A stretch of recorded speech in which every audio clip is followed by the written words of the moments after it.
You out there guys, this is Dale of Lone Wombat Airsoft and this is a video review of Yorkshire Tactical Airsoft's The Pit. Now, two things I need to make very clear before we get going in this review. One is that I am sponsored by this site. Now, I'm going to try my best to remain as unbiased and fair as possible in my review, but it wouldn't be right if I didn't inform you guys of that fact first. Second is that whilst I usually do first impression reviews, I have been to this site twice before. Once when it first opened and once as part of a Black Owl event. I didn't do the review then because I tend not to do it when a site first opens because it's always going to have teething problems. It's not going to be representative of the site further down the line. For the Black Owl event it was run by different people, so again not representative of what you would expect for a normal game day. So with those things out of the way, on with the review. The site is located on Engine Lane in Barnsley. Now for me, I had no trouble navigating to the site. The postcode, which is found in the description down below, got me right to the front entrance of the site, no problem. They did have a small sign out front, so it is clear about which one you need to go in. However, it's on like the corner of a road, so if you blink you'll miss it. There is space to turn around though if you drive past it, so I don't think that's much of an issue. When you go into that turning, you'll find yourself on a single farm lane track. If you follow that down to the end, watch your speed because it is quite bumpy down there. Once you get to the end of that track, on your left is the sign-in desk, and if you follow the track up and right, you'll find yourself in the safe zone and the car park. So, walk-on fees for the site are £20 if you're a member of Yorkshire Tactical Airsoft, and £25 if you're not. You can book in advance for these by putting a £5 or a £10 down, depending on whether you're a member, and you pay the rest on the day. I'd encourage you to do so. It just gives them an idea of how many people are expected to turn up. It helps with the food, so there's not a shortage, that sort of thing. Hire kits are available. There's a basic one for £35 that includes a face mask and an AEG, and the advanced one which includes the face mask, AEG, ammo for it, and a tactical vest to hold all your ammo and spare mags, that sort of thing. Again, especially with hire kits, book in advance for that to avoid disappointment. You don't want to turn up on the day to find out that they've all gone, so if you need a hire kit, get it booked in.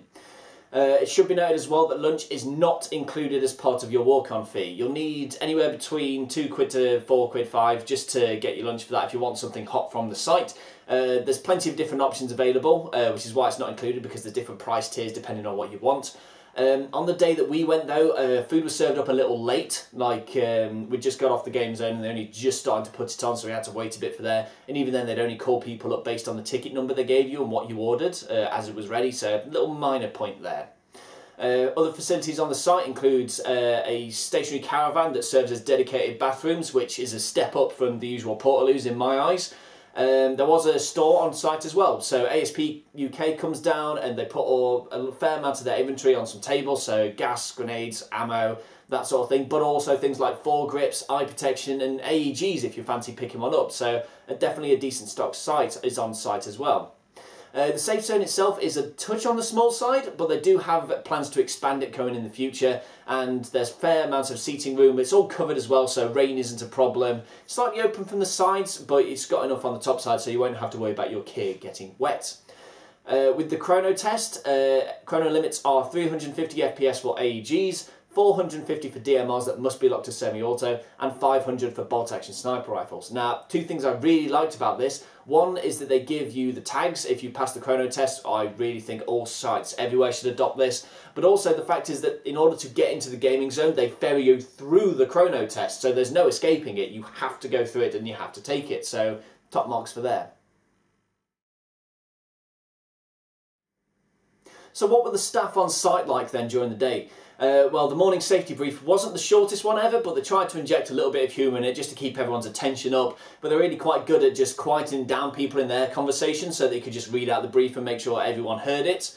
During the games themselves, they were really on the ball rules-wise. There was one guy with a hire kit who, after the game but still in the gaming zone, started to lift up his mask. They were on that in an instant.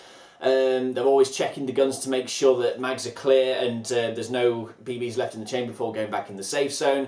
And in terms of hit taking, they're always around the area where the main firefighter is, keeping an eye on it, calling out grenade kills. Also what they do occasionally is, say someone's been reported as a non-hit taker, or maybe they'll just do it randomly. They'll actually shoot a player with a low-powered pistol just to see if he will take the hit. If he does, he's allowed to carry on as normal and ignore it, but if he doesn't take it, gets a warning. If he doesn't do it a second time, that's him out the game. So really on the ball with that. How about the players then? Well, during the games themselves, there was a really good mood going on. I was hearing a lot of complimenting players about hit taking or good shots, that sort of thing. So good sportsmanship all around. It just made the day feel really nice, especially with just a little bit of banter going back and forth. So it didn't feel like it was a hugely uptight affair. In terms of hit taking, now one of the guys I was with said that he actually saw someone that wasn't taking his hits once. I personally didn't see any throughout the day, but take that as you will then. So what's the terrain of the site itself like then? Well, whilst it is a mainly woodland site, there are so many different buildings and fortifications and barricades, you'd be forgiven for thinking that it plays like something else entirely. In the village, you've got plenty of different options for cover. The main centrepiece is a church with a bell tower that makes an excellent sniper's nest. You can see the entirety of the village from the top of there. You've got a derelict Land Rover in there, plenty of different little building complexes and dugouts and little crawl spaces, so plenty of opportunities for getting around people and finding a new angle, which makes it very interesting as an area to play in.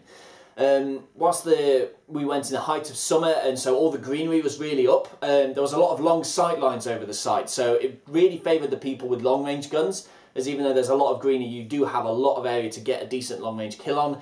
But if you're the kind of person that favours up close and personal, because of the sheer amount of cover on site and what little greenery there is, you're able to just dart between that and get stuck in and find your targets up close where you need them to be.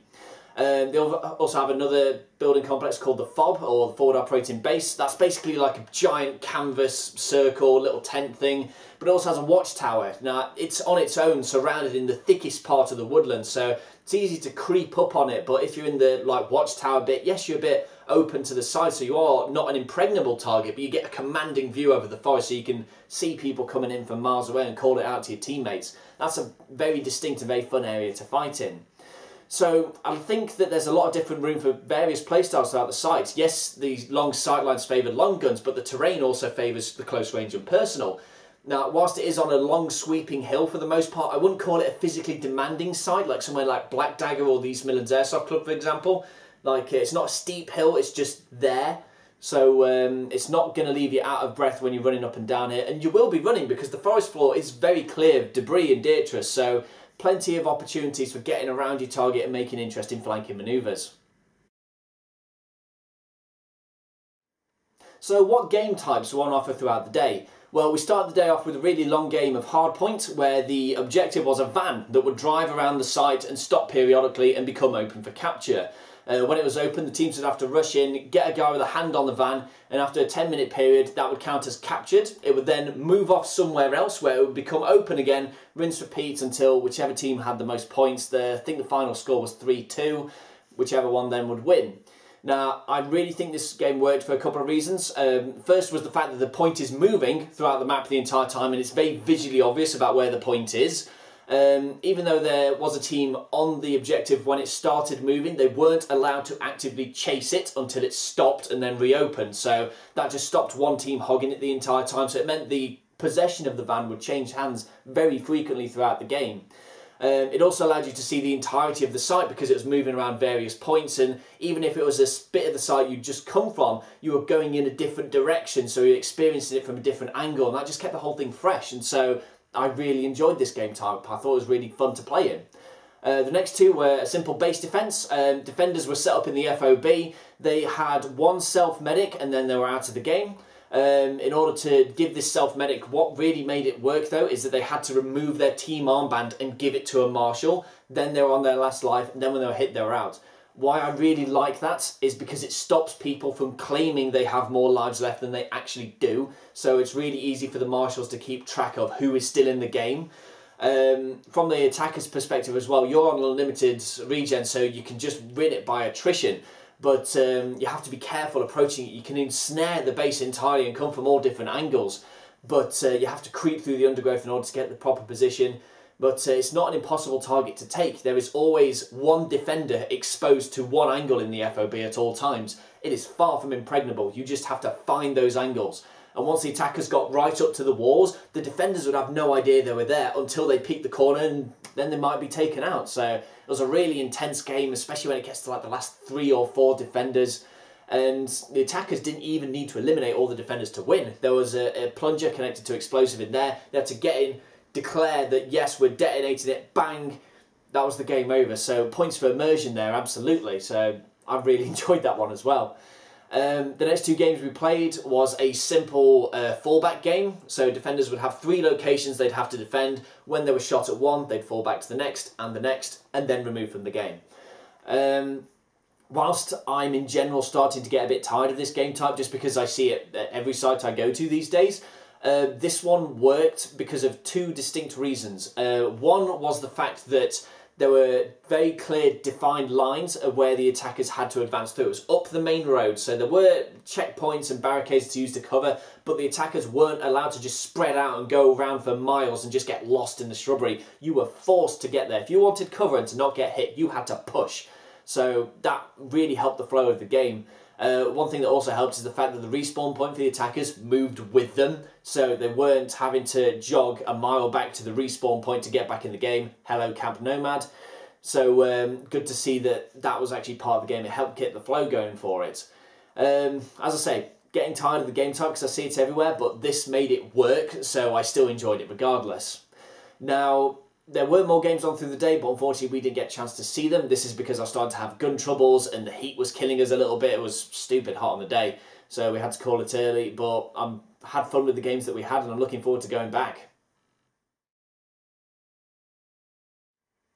So ultimately, would I recommend a visit to Yorkshire Tactical Airsoft's The Pit? Absolutely. I had such a fun time there. I'd have no trouble recommending this to people whatsoever. The games were tightly run, they were well marshalled, and even though some of them I'd seen before, they had the thought put into them to make them work, and the ones that I hadn't seen before were very fresh and fun, and the terrain itself is just fun to play through in of itself because you've got so much different types on offer. Yes, lunch was a bit delayed throughout the day, but if that's the only nitpick I can come up with, then I'd say that's more indicative of how good the rest of the day was. Now, I hope you've enjoyed my video review of YTA's The Pit. If you've got any questions you'd like to ask me, feedback, or maybe you want to share your own experiences of this site, leave them in the comments section down below and I'll get back to you as soon as I can. And until next time, this has been Dale of Lone Wombat Airsoft.